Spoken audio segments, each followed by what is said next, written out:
सुशीला, अर्जुन और उनके माता पिता सामान खरीद कर आते हैं बाज़ार से। एक जगह सामान रखते हैं, फिर एक सामान भूल जाता है तो मोहिना बोलती हैं, सुशीला और अर्जुन तुम इधर ही रुको, हम और तुम्हारे पापा जाते हैं सामान खरीदने। एक स्कूल बैग छूट गया था सुशीला का, तो उसे खरीदने वो लोग चले गए। फिर वो वापस सामान खरीद कर आते हैं, ऑटो वाले को बुलाते हैं और सामान रखते हैं, बच्चों को बैठाते हैं। फिर बस स्टैंड पहुंचते हैं, तभी आगे वाले गेट से बच्चों को बैठा देते हैं और सामान रखने लगते हैं। जब सामान रख जाता है तो बस छूटने की तैयारी रहती है। सुशीला आगे वाले गेट से पीछे वाले गेट में आने की कोशिश की। सुशीला बस से उतर जाती है और पीछे वाले गेट में जाती है, तब तक बस छूट जाती है। उनके मम्मी पापा अंदर घुस जाते हैं, वो बच्ची को नहीं देख पाते हैं। नमस्कार, प्रणाम, मैं कृष्णा मामा बघेली चैनल से आप लोगों का हार्दिक स्वागत अभिनंदन करता हूं। अगर आप चैनल में नए हैं तो चैनल को सब्सक्राइब कर लीजिए, वीडियो को लाइक कर दीजिए और आपका एक सब्सक्राइब और लाइक मेरे लिए बहुत महत्वपूर्ण है। हम एक कहानी सुनाने जा रहा हूं। एक कहानी है उस गांव की जहां लोग गांव से 80 किलोमीटर दूर बाजार करने आया करते थे। हम सोचता हूं कि इस कहानी से आप लोगों को किसी का दिल न दुखे। इस कहानी को पूरी ज़रूर सुने आप लोग और कमेंट में। यह कहानी मध्य प्रदेश के सीधी जिले के एक छोटे से गांव, वहां के लोग काफ़ी दूर बाजार करने जाया करते थे। 80 किलोमीटर दूर बाजार थी। वहाँ के सब लोग संडे के दिन बाजार करने जाया करते थे। लगभग 40-45 गांव के लोग उस बाज़ार में जाया करते थे। बहुत काफ़ी भीड़ लगा करती थी। तो बगहिया गांव के लोग बाजार करने गए। वहाँ तक पहुँचने के लिए 2 बसों का सफ़र करना पड़ता था। 2 बस बदलने पर वहाँ पहुँच जाते थे लोग और बाजार करते हैं। बाजार करके वापस आने की कोशिश करते हैं तो एक परिवार के ऊपर एक घटना घट जाती है। उस परिवार के मालिक का नाम है संजय और पत्नी का नाम है मोहिना। एक बच्ची का नाम है सुशीला और एक बच्चा का नाम है अर्जुन। घर में 4 लोग रहा करते थे। बाजार करने गए चारों लोग, अपना बाजार करके वापस आ रहे थे। बस स्टैंड पहुँचे, बच्चों को आगे बैठाए। सुशीला और अर्जुन आगे वाले गेट में रहते हैं। बहुत भीड़ होने के कारण सुशीला अंदर अपने माँ के पास नहीं पहुँच पाती है। सुशीला सोचती है मैं बाहर से पीछे वाले गेट में चली जाऊँ माँ के पास। तभी सुशीला उतर जाती है बस से और बस का ड्राइवर देख नहीं पाता है बच्ची को, बस छूट जाती है। सुशीला बस स्टैंड में रह जाती है और बस 10 किलोमीटर दूर निकल जाती है। मोहिना संजय से पूछती हैं, दोनों बच्चे अंदर हैं ना बस में? तो संजय बोलते हैं हाँ, आगे वाले गेट में बैठा दिया था, वो लोग बैठे होंगे। तभी मोहिना और संजय आगे वाले गेट में जाते हैं और देखते हैं तो अर्जुन था और सुशीला उतर चुकी थी बस से। तो अर्जुन से पूछे, अर्जुन बेटा सुशीला कहाँ गई? तो अर्जुन ने बताया सुशीला पीछे वाले गेट में गई है, बोली माँ के पास जाती हूँ। तो वो उतर गई थी बस से। तो मोहिना ने बोली बच्ची छूट गई। संजय बस खड़ी करवाते हैं और बोलते हैं मोहिना तुम और अर्जुन घर जाओ, हम सुशीला को लेकर आता हूँ, बस स्टैंड वापस जा रहा हूँ।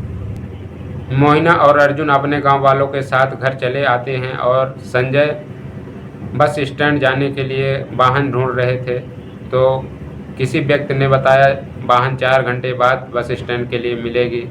तब तक देरी हो चुकी होती है। सुशीला वहाँ रो रो कर परेशान थी। पुलिस वालों ने पूछताछ कर रहे थे, बेटी तुम कहाँ की है, क्यों रो रही हो, क्या नाम है तुम्हारा? तो सुशीला बोलती है हमारे पापा का नाम संजय और मम्मी का नाम मोहिना है। हम मेला आई थी, आगे वाले गेट में चढ़ी थी बस में और मम्मी पापा पीछे वाले गेट में थे, सामान लाद रहे थे।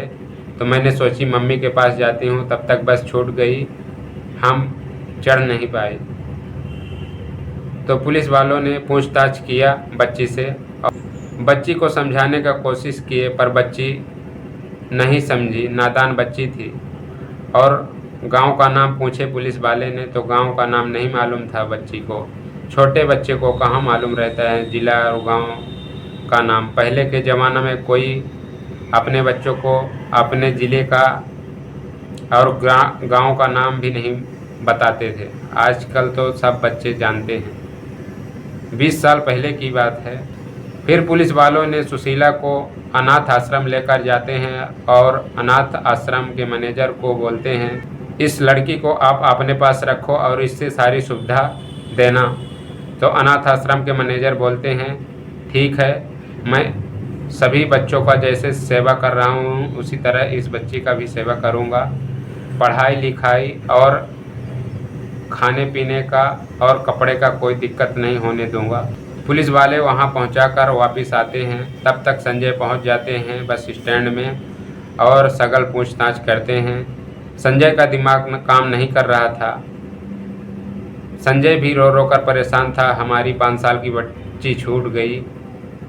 संजय का दिमाग काम नहीं किया कि हम पुलिस थाना में जाऊं और कंप्लेन करूं।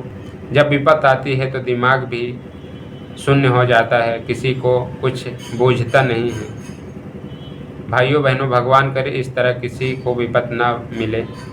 फिर संजय बेचारा निराश होकर लौट जाता है घर में जाते हैं मोहिना और अर्जुन को बोलते हैं, बहुत कोशिश किया ढूंढने की पर सुशीला मिली नहीं, हम लोगों के बीच से सुशीला चली गई। तो मोहिना और अर्जुन संजय तीनों लिपट कर रोते हैं। सुशीला की याद में दिन गुजरता है तो रात नहीं गुजरती, रात गुजरती है तो दिन नहीं गुजरता। धीरे धीरे बीतता गया। यहाँ सुशीला अनाथ आश्रम में अपना जीवन यापन करने लगी। अपने मम्मी पापा और भाई की याद करती थी, रोती रहती थी और समय समय पर पढ़ाई भी जाती थी। धीरे धीरे समय बीतते गया, 15 साल गुजर गया। सुशीला और उसमें और बच्चियों रह रही थी। लगभग 40-45 बच्चियां और 40-45 लड़के, कुल मिलाकर 100-150 बच्चे रहा करते थे उस आश्रम में। तो आश्रम के मैनेजर ने देखें कि बच्चियां शादी करने योग्य हो गई हैं। उन्होंने शादी करने के लिए लड़का ढूंढने लगे लड़कियों की। सभी को लड़का मिल जाते हैं और सुशीला को भी एक सज्जन व्यक्ति पंकज कुशवाहा जी मिल जाते हैं। अनाथ आश्रम और आश्रमों में जात पात नहीं देखा जाता है, जो जात रहते हैं मिल जाते हैं सज्जन व्यक्ति, उसी जात में शादी कर दी जाती है। अनाथ आश्रम के मैनेजर अच्छे धूमधाम से शादी किए सभी बच्चियों का और सभी को समझाते हैं कि इन बच्चियों का अच्छे से देख रेख करना आप लोग। तो सब दूल्हे राजा बोलते हैं, ठीक है श्रीमान जी, हम इन्हें अच्छी सुविधा देंगे, इन्हें कोई तकलीफ़ नहीं होने देंगे। तो मैनेजर बोलते हैं, ठीक है ले जाओ आप लोग उधर ही रखना। अब दूसरी बच्चियाँ आएंगी और बच्चे आएंगे, उनकी व्यवस्था करेंगे, आप लोग इनकी सेवा करते रहना और अपना परिवार चलाते रहें। सुशीला और पंकज अपना जीवन यापन करने लगते हैं। तब तक यहाँ सुशीला के भाई की शादी हो जाती है, अर्जुन की। घर में 4 लोग हो जाते हैं, मोहिना, संजय और सुशीला की भाभी दीपिका और अर्जुन, 4 लोग हो जाते हैं। फिर भी सुशीला की याद आती है उन तीनों को और दीपिका को भी बताएं तो दीपिका भी सुशीला की याद में रोती है, बोलती है काश हमारी भी एक ननंद होती तो हम भी अपने ननंद के साथ टाइम गुजारती। तभी अर्जुन के मन में एक विचार आता है, सब लोग YouTube में चैनल बना रहे हैं, हम खाली बैठा हूँ, सुशीला की याद में टाइम गुजार रहा हूँ। सोचने विचारने से कुछ नहीं होगा, कुछ न कुछ जीवन के लिए करना पड़ेगा। अर्जुन ने एक चैनल बनाया यूट्यूब में अर्जुन नाम से, अर्जुन ऑफिशियल नाम से। तो अर्जुन ने पहली कहानी अपनी बहन की बनाई। सारी हकीकत उस कहानी में अर्जुन बताया कि हमारी बहन सुशीला, हम अर्जुन, हमारे माँ बाप चारों मार्केट गए थे, उस मार्केट से हमारी बहन गुम हो गई। सारी हकीकत उस कहानी में बताया और कहानी अपलोड कर दिया यूट्यूब चैनल में। वीडियो चलते गया, 5-6 दिन में वीडियो वायरल हो जाता है और पूरे विश्व में छा जाता है। उधर सुशीला भी अपने पति पंकज का मोबाइल चला रही थी। पंकज के मोबाइल में अचानक यह अर्जुन का वीडियो पहुंच जाता है और सुशीला देखने लगती है इस कहानी को। तो सुशीला के आंखों से आंसू बहने लगी और वीडियो को पूरा देखी। उस कहानी को सुनकर सुशीला को एहसास हुआ कि हमारे माँ बाप भी अभी हमारा याद कर रहे हैं, हमारा भाई हमारी याद कर रहा है। चैनल बनाकर यूट्यूब में वीडियो अपलोड कर दिया कहानी बनाकर हमारे नाम से। बहुत बहुत धन्यवाद हमारे इस परिवार को हमारी चिंता करने के लिए। तो सुशीला वीडियो बंद करके रोने लगी और बाद में फिर कमेंट करती है कि भैया आज तुम्हारी बहन सुशीला मिल गई है इस कहानी के माध्यम से। जो जो कहानी में बताए हो वो सब हमारे ऊपर गुजर चुका है, हम ही हूँ तुम्हारी बहन सुशीला। उधर अर्जुन कमेंट पढ़ता है और कमेंट माँ बाप को दिखाता है और अपनी पत्नी दीपिका को भी दिखाता है। चारों लोग लिपट कर रोने लगे आपस में और सुशीला को वापस वहाँ से कमेंट करते हैं, बहन तुम अपना एड्रेस बताओ और नंबर दो, मैं आता हूँ तुम्हारे पास। माँ बाप और अर्जुन दीपिका चारों लोग जाते हैं सुशीला के पास। वहाँ सुशीला और पंकज अपनी ज़िंदगी जी रहे थे आराम से। तभी ये लोग पहुँच जाते हैं। सुशीला जाकर पहुँचती हैं और अपने माँ को, बाप को और भाई भाभी को लिपट कर रोने लगी। 4-5 लोग और जुट गए वहाँ के। सारी कहानी बताई सुशीला, हम इस तरह से अपनी ज़िंदगी गुजारी। तभी सुशीला की माँ और बाप बोलते हैं, बेटा पंकज धन्य हो तुम्हारी और धन्य हो इस अनाथ आश्रम के मैनेजर की, हमारी बेटी को अभी तक सुरक्षित रखा। मैं आप लोग को बहुत बहुत धन्यवाद देना चाहता हूँ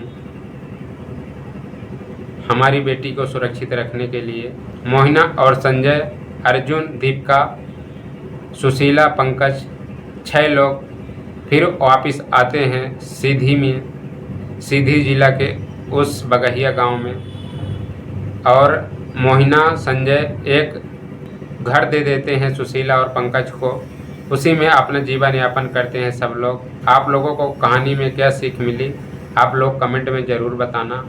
और आप सभी से मेरी प्रार्थना है कि आप लोग अपने बच्चों को जहां ले जाएं तो बच्चों को इस तरह ना छोड़ें, बच्चों को अच्छे से जानकारी दें, बेटा इधर ही बैठना, इधर उधर कहीं जाना मत। एक आदमी बच्चों को पकड़ कर रखें जब तक घर वापस नहीं आ जाते हैं। धन्यवाद। हमारी इस कहानी से क्या सीख मिली आप लोग कमेंट में ज़रूर बताना। कल फिर मिलता हूँ, तब तक के लिए जय हिंद, जय भारत, वंदे मातरम, राधे राधे। धन्यवाद।